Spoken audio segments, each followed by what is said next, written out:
Sejarah sepak bola Indonesia tentunya tidak lepas dari peran bangsa lain yang sudah melakukan penjajahan atau perdagangan di wilayah Indonesia.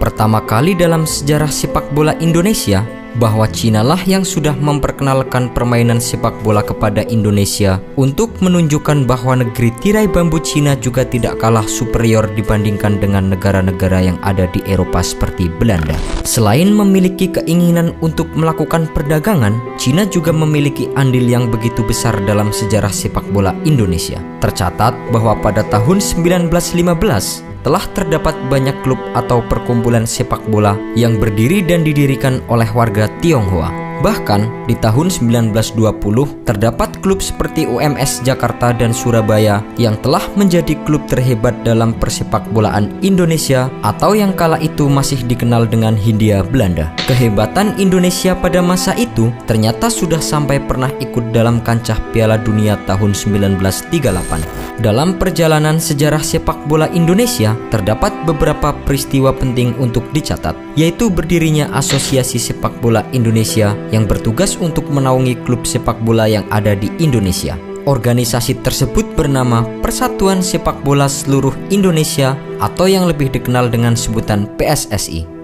PSSI didirikan pada tanggal 19 April 1930 di Yogyakarta atau berdiri sebelum keikutsertaan Indonesia dalam Piala Dunia tahun 1938 di Prancis. Hal lain yang perlu dicatat dalam perjalanan sejarah sepak bola Indonesia adalah pernah terjadinya perselisihan antara PSSI dan NIFU untuk memutuskan siapa yang berhak ikut ke pertandingan Piala Dunia di Prancis.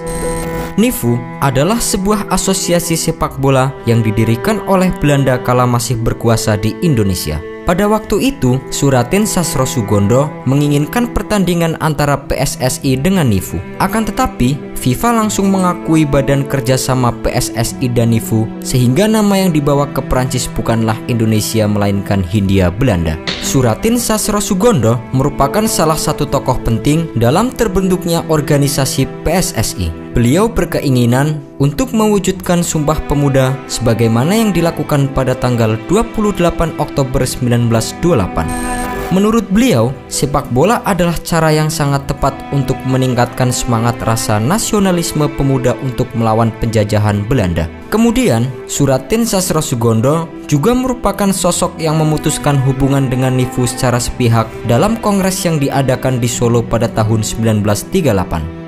Pemutusan hubungan ini merupakan imbas dari kekesalan beliau karena pada setiap keikutsertaan Indonesia dalam pertandingan sepak bola ternyata selalu memakai bendera NIFU atau Belanda.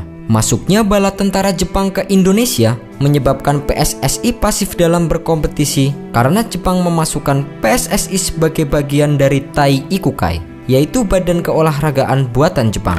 Setelah wafatnya Suratin Sastrosugondo, prestasi tim nasional sepak bola Indonesia tidak terlalu memuaskan karena pembinaan tim nasional tidak diimbangi dengan pengembangan organisasi dan kompetisi. Pada era sebelum tahun 1970-an, beberapa pemain Indonesia sempat bersaing dalam kompetisi internasional.